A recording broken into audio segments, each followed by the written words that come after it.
बचपन में भीमराव अपने दोस्तों के साथ खेलने जाते तो उन्हें अक्सर भेदभाव का सामना करना पड़ता। बच्चों, क्या आप एक रोमांचक और रहस्यमयी कहानी सुनना चाहेंगे? ये कहानी है एक ऐसे महापुरुष की जिन्होंने न केवल अपना जीवन बदला बल्कि लाखों लोगों को जीने का हौसला और अधिकार दिलाया। ये कहानी है डॉक्टर भीमराव अंबेडकर, जिन्हें सभी प्यार से बाबा साहेब कहते हैं। उनकी जिंदगी में कई ऐसे पल आए जो न केवल दिलचस्प थे बल्कि रहस्यमयी भी थे। तो आइए जानते हैं इस महानायक के बारे में कुछ खास बातें। कहानी की शुरुआत बचपन में भीमराव अपने दोस्तों के साथ खेलने जाते तो उन्हें अक्सर भेदभाव का सामना करना पड़ता। लेकिन भीमराव कभी हार नहीं मानते थे। एक बार की बात है जब वे अपने कुछ दोस्तों के साथ स्कूल में एक पानी की टंकी के पास गए। प्यास बहुत लगी थी, लेकिन वहां लिखा था, नीच जाति के लोगों का यहाँ पानी पीना मना है। दोस्तों ने उनसे कहा, भीमराव चलो हम यहाँ से चलते हैं। पर भीमराव के दिल में एक सवाल गूंज रहा था, क्यों? आखिर पानी सबका है। इस घटना के बाद भीमराव ने ठान लिया कि वे इस अन्याय के खिलाफ लड़ेंगे। उन्होंने अपनी पढ़ाई में खुद को इतना झोंक दिया कि बड़े होकर वे वकील बने। उन्होंने पूरी कोशिश की कि हर बच्चा समान रूप से पढ़े और आगे बढ़े। रहस्य और संघर्ष। बाबा साहेब ने सिर्फ शिक्षा ही नहीं बल्कि देश के कानून को भी बच्चों और वंचित समाज के लिए बदलने का संकल्प लिया। बच्चों के लिए स्कूलों में मुफ्त शिक्षा, छात्रवृत्ति और सुविधाओं के लिए प्रयास किए। कहते हैं, जब वे संविधान बना रहे थे तब उन्होंने बच्चों के अधिकारों पर खास ध्यान दिया। उनके संविधान में बच्चों को शिक्षा और समानता का अधिकार दिया गया ताकि किसी भी बच्चे को भेदभाव का सामना न करना पड़े। रहस्य की बात यह है कि बाबा साहेब ने अपनी जिंदगी में कई बार समाज के खिलाफ आवाज उठाई, पर हर बार उन्हें कई विरोधों का सामना करना पड़ा।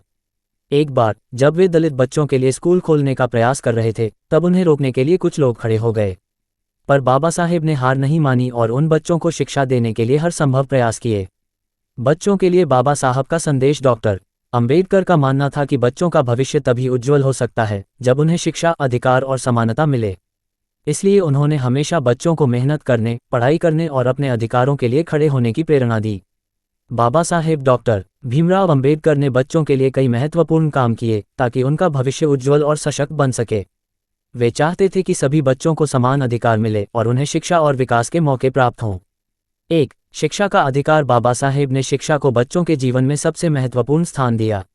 उनका मानना था कि शिक्षा वह हथियार है जिससे बच्चे अपना और अपने समाज का भविष्य बदल सकते हैं। उन्होंने हमेशा इस बात पर जोर दिया कि सभी बच्चों को, चाहे उनकी जाति या सामाजिक स्थिति कुछ भी हो, समान रूप से शिक्षा पाने का अधिकार होना चाहिए।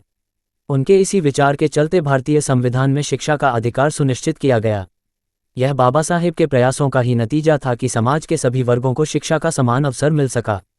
उन्होंने शिक्षा के क्षेत्र में कई सुधार किए और बच्चों के लिए मुफ्त शिक्षा की मांग की ताकि गरीब और वंचित समाज के बच्चे भी पढ़ लिख सकें।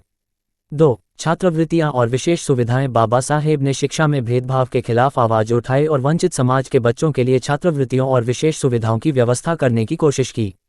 उन्होंने सरकार से यह सुनिश्चित करने की अपील की कि गरीब और दलित समाज के बच्चों को पढ़ाई के दौरान मदद मिले और उनके आर्थिक बोझ को कम किया जा सके। उन्होंने इस बात पर जोर दिया कि पढ़ाई के लिए बच्चों को भोजन, किताबें और अन्य जरूरत की चीजें मिलें ताकि वे बिना किसी रुकावट के शिक्षा हासिल कर सकें। 3. कानूनी संरक्षण और संविधान में अधिकार। बाबा साहेब ने भारतीय संविधान में बच्चों के अधिकारों की सुरक्षा का प्रावधान किया। उन्होंने संविधान में बच्चों के लिए शिक्षा का अधिकार, भेदभाव के खिलाफ सुरक्षा और स्वस्थ जीवन का अधिकार सुनिश्चित किया। उनका मानना था कि हर बच्चे को समाज में समानता और गरिमा के साथ जीने का अवसर मिलना चाहिए। उन्होंने भारतीय संविधान में ये सुनिश्चित किया कि किसी भी बच्चे के साथ जाति, धर्म या लिंग के आधार पर भेदभाव न हो। 4. बाल श्रम के खिलाफ। 4. बाल श्रम के खिलाफ आवाज उठाना। बाबा साहेब बाल श्रम के खिलाफ थे। उनका मानना था कि बच्चों का काम करना उनके बचपन और शिक्षा के अधिकार का हनन है। उन्होंने इस मुद्दे को प्रमुखता से उठाया और बच्चों को बाल श्रम से बचाने के लिए सरकार से कड़े कानून बनाने की मांग की। उनके प्रयासों के कारण ही आज बाल श्रम को कानूनन अपराध माना जाता है और बच्चों के अधिकारों की रक्षा के लिए कई योजनाएं चलाई जा रही हैं। 5. बच्चों के लिए प्रेरणा स्रोत। बाबा साहेब की जिंदगी खुद बच्चों के लिए एक प्रेरणा है। उन्होंने अपना जीवन कठिनाइयों और चुनौतियों के बीच बिताया, लेकिन उन्होंने कभी हार नहीं मानी। वे गरीब और निम्न जाति से थे, फिर भी उन्होंने पढ़ाई में खुद को साबित किया और भारत के सबसे बड़े कानूनी पद, कानून मंत्री तक का सफर तय किया। उनकी कहानी हर बच्चे को ये संदेश देती है कि अगर वे मेहनत और लगन से पढ़ाई करें तो कोई भी मुश्किल उन्हें आगे बढ़ने से नहीं रोक सकती। 6. समानता और स्वाभिमान का पाठ। बाबा साहेब ने बच्चों को हमेशा ये सिखाया कि उन्हें अपने स्वाभिमान और अधिकारों के लिए खड़ा होना चाहिए। उन्होंने समाज के सभी बच्चों को सिखाया कि वे किसी भी प्रकार के भेदभाव को सहन न करें और हर परिस्थिति में अपने आत्मसम्मान को बनाए रखें।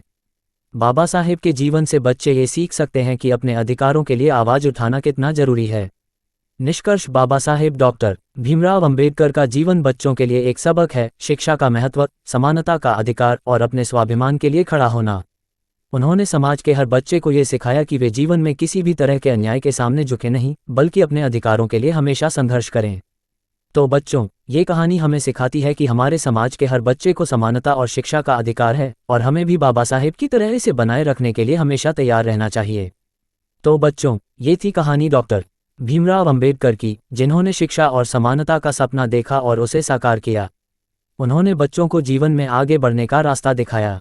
तो जब भी आप पढ़ाई करें या किसी के साथ अन्याय होते देखें, तो याद करें कि हमारे बाबा साहेब ने हमें सिखाया है कि किसी भी कठिनाई के सामने झुकना नहीं है। का ये रहस्यमयी और प्रेरणादायक सफ़र हमें बताता है कि अगर ठान लिया जाए तो कुछ भी असंभव नहीं है।